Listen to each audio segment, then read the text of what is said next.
Assalamualaikum warahmatullahi wabarakatuh. Alhamdulillahirrabbilalamin. Wassalatu wassalamu ala asrofil anbiya'i wal mursalin wa ala alihi wa sahbihi ajmain amma ba'd. Pada hari ini, izinkan saya untuk membahas materi mengenai fikih jual beli dan hutang piutang dengan dosen pengampu Bapak Erik Rahman Gumiri, MH. Izin memperkenalkan diri, nama Amabel Iranda, NPM 21210203889, kelas H, Program Studi Hukum Tata Negara. Rumusan pembahasan. Di sini yang pertama ada fikih jual beli. Di dalam fikih jual beli, saya akan membahas materi mengenai pengertian jual beli, hukum jual beli, rukun serta syarat jual beli yang dilarang, hikmah yang terdapat dalam jual beli, hukum dan macam-macam khiyar dalam jual beli, serta hikmah khiyar dalam jual beli. Yang kedua, hutang piutang. Dalam hutang piutang, saya akan membahas materi mengenai pengertian hutang piutang, hukum hutang piutang, rukun serta hukum menambah bayaran hutang piutang. Fikih jual beli. A. Pengertian jual beli. Jual beli menurut bahasa disebut juga dengan baik, yang secara bahasa berarti memberikan sesuatu untuk ditukar dengan sesuatu.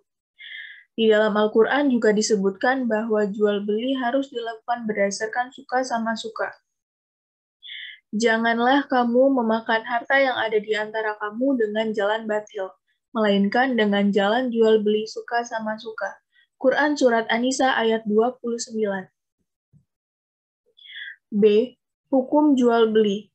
Jual beli hukum asalnya jaiz atau mubah, atau boleh, halal, berdasarkan dalil dari Al-Quran, hadis, dan ijma para ulama. Terdapat di dalam Al-Quran, Quran Surat An-Nisa ayat 29, dan Quran Surat Al-Baqarah ayat 275. C. Rukun dan syarat jual beli. A. Penjual dan pembeli. Syaratnya yaitu 1. Berakal, agar dia tidak terkecoh. 2. Dengan kehendak sendiri atau bukan dipaksa. 3. Tidak mubazir atau pemboros. B. Uang dan benda yang dibeli. Syaratnya adalah 1. Suci, barang najis tidak sah dijual dan tidak boleh dijadikan uang untuk dibelikan, seperti kulit binatang atau bangkai yang belum disamak. Yang kedua, ada manfaatnya. Tidak boleh menjual sesuatu yang tidak ada manfaatnya. Dilarang pula mengambil tukarannya karena hal itu termasuk dalam arti menyia-nyiakan atau memboroskan harta yang terlarang. Hal ini dijelaskan dalam Al-Quran Surat Al-Isra ayat 27. Sesungguhnya pemboros-pemboros itu saudara-saudara setan. Yang ketiga, barang itu dapat diserahkan. Tidak sah menjual suatu barang yang tidak dapat diserahkan kepada yang membeli.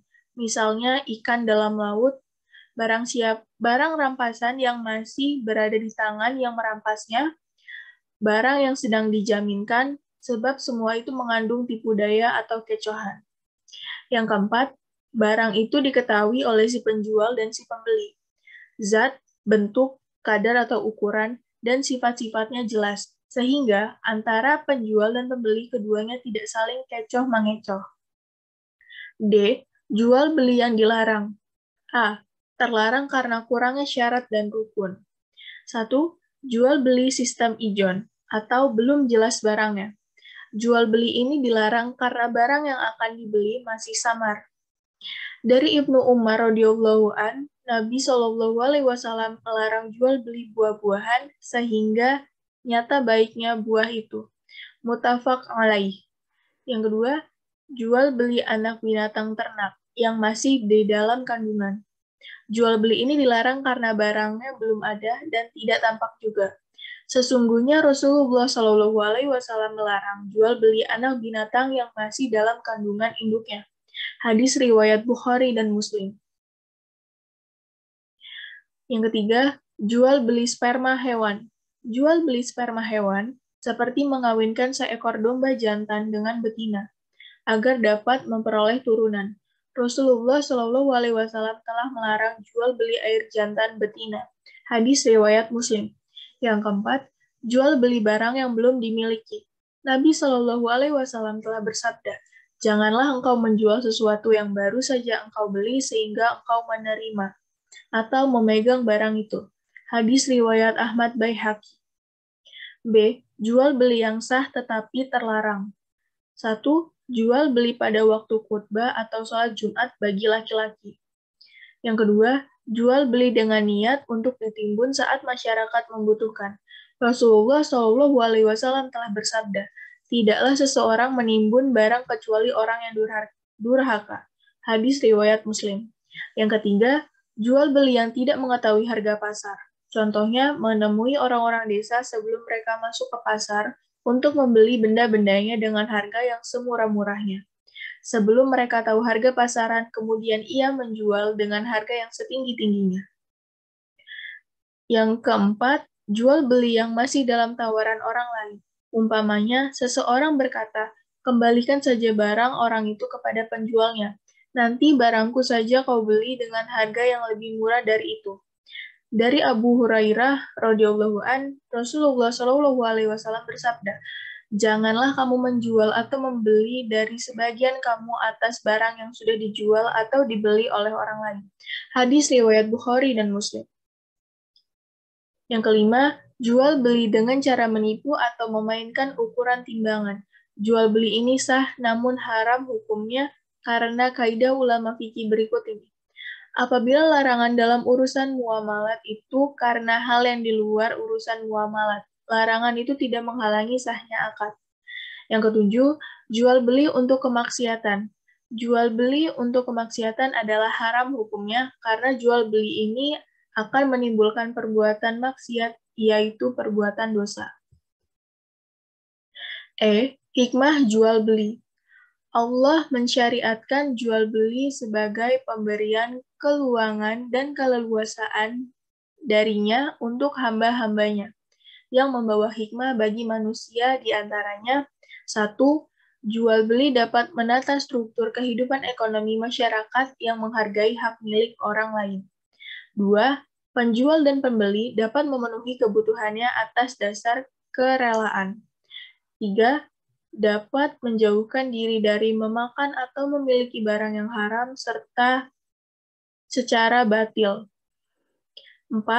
Penjual dan pembeli sama-sama mendapat rizki Allah Subhanahu wa Ta'ala. 5. Menumbuhkan ketentraman dan kebahagiaan. F. Hukum dan macam-macam khiyar dalam jual beli. Secara etimologi, khiyar berarti pilihan atau memilih yang terbaik. Secara terminologi, khiyar ialah mencari kebaikan dari dua perkara, yaitu memilih antara melangsungkan atau membatalkan jual beli, supaya tidak terjadi penyesalan di kemudian hari. Hukum khiyar mubah, dibolehkan, dasar hukumnya adalah hadis Nabi sebagai berikut. Engkau berhak dalam tiap-tiap barang yang kau beli selama 3 malam. Hadis riwayat Baihaqi dan Ibnu Majah. 1. Macam-macam khiyar. A. Khiyar majelis, yaitu hak pilih dari kedua belah pihak yang berakad untuk meneruskan atau membatalkan akad, selama keduanya masih berada dalam majelis akad, tokoh, dan belum berpisah badan. Sabda Rasulullah, 2 orang yang berjual beli boleh memilih akan meneruskan atau tidak selama keduanya bercerai dari tempat akad. Riwayat Bukhari dan Muslim. B. Khiyar aib atau cacat, yaitu hak untuk membatalkan atau melangsungkan jual beli bagi kedua belah pihak yang berakad apabila terdapat suatu cacat pada objek yang diperjualbelikan. Dan cacat itu tidak diketahui pemiliknya ketika akad berlangsung. C. Khiyar syarat, yaitu hak memilih untuk meneruskan atau membatalkan jual beli dengan syarat tertentu atau tenggang waktu yang disepakati. Setelah sampai pada hari yang ditentukan, maka harus ada ketegasan tentang jadi atau tidaknya. Dalam hal ini, maksimal waktu yang ditentukan adalah 3 hari.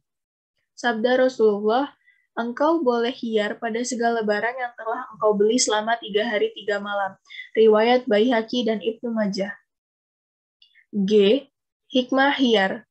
Membuat akad jual beli berlangsung menurut prinsip-prinsip Islam, yaitu kerelaan dan ridho antara penjual dan pembeli. Mendidik masyarakat agar berhati-hati dalam melakukan akad jual beli, sehingga pembeli mendapatkan barang dagangan yang baik, sepadan pula dengan harga yang dibayar. Penjual tidak semena-mena menjual barangnya kepada pembeli dan mendidiknya agar bersikap jujur dalam menjelaskan keadaan barangnya. Terhindar dari unsur-unsur penipuan dari kedua belah pihak karena adanya kehati-hatian dalam proses jual beli. Hiar dapat memelihara hubungan baik antar sesama, sedangkan ketidakjujuran atau kecurangan pada akhirnya akan berakibat penyesalan yang mengarah pada kemarahan, permusuhan, dendam, dan akibat buruk lainnya. Hutang piutang. A. Pengertian hutang piutang. Hutang piutang menurut syara ialah akad untuk memberikan sesuatu benda yang ada harganya atau berupa uang dari seseorang kepada orang lain yang memerlukan dengan perjanjian orang yang berutang akan mengembalikan dengan jumlah yang sama. Dan tolong-menolonglah kamu dalam mengerjakan kebajikan dan takwa. Dan jangan tolong-menolong dalam berbuat dosa dan pelanggaran. Dan bertakwalah kamu kepada Allah, sesungguhnya Allah amat berat siksanya. Quran Surat Al-Maidah ayat 2. B. Hukum hutang piutang. Orang yang berhutang hukumnya mubah atau boleh. Sedangkan orang yang memberi pinjaman hukumnya sunnah. Sebab ia termasuk orang yang menolong sesamanya. Hukum ini dapat berubah menjadi wajib jika orang yang meminjam itu benar-benar dalam keadaan terdesak. Misalnya hutang beras bagi orang yang kelaparan, hutang uang untuk biaya pengobatan, dan lain sebagainya.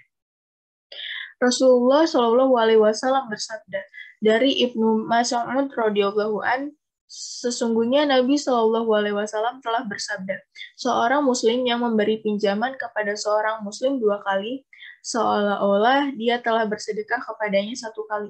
Hadis riwayat Ibnu Majah. C. Rukun serta hukum menambah bayaran hutang piutang. A. Rukun hutang piutang. Yang pertama, lafaz atau kalimat mengutangi seperti saya utangkan ini kepada engkau. Jawab yang berhutang, saya mengaku berhutang kepada engkau. Yang kedua, yang berpiutang dan yang berhutang. Yang ketiga, barang yang dihutangkan. Tiap-tiap barang yang dapat dihitung boleh dihutangkan. B. Menambah bayaran. Melebihkan bayaran dari sebanyak hutang kalau kelebihan itu memang kemauan yang berhutang dan tidak atas perjanjian sebelumnya. Maka kelebihan itu boleh atau halal bagi yang menghutangkannya dan menjadi kebaikan untuk orang yang membayar hutang. Rasulullah Shallallahu Alaihi Wasallam bersabda, maka sesungguhnya sebaik-baik kamu ialah orang yang sebaik-baiknya pada waktu membayar hutang. Hadis riwayat Al-Bukhari dan Muslim. Dari Abu Hurairah, ia berkata, Rasulullah Shallallahu Alaihi Wasallam telah berhutang binatang ternak. Kemudian beliau membayar dengan binatang yang lebih besar umurnya daripada binatang yang beliau pinjam itu. Dan Rasulullah bersabda, orang yang paling baik di antara kamu adalah orang yang membayar hutangnya dengan yang lebih baik. Hadis riwayat Ahmad At-Tirmizi dan disahkannya. Kesimpulan, jual-beli. Jual-beli menurut istilah adalah tukar-menukar sesuatu barang dengan barang lain atas dasar suka sama suka dengan syarat dan rukun tertentu. Hukum jual-beli adalah jaiz atau mubah, dibolehkan. Rukun dan syarat jual-beli ialah 1.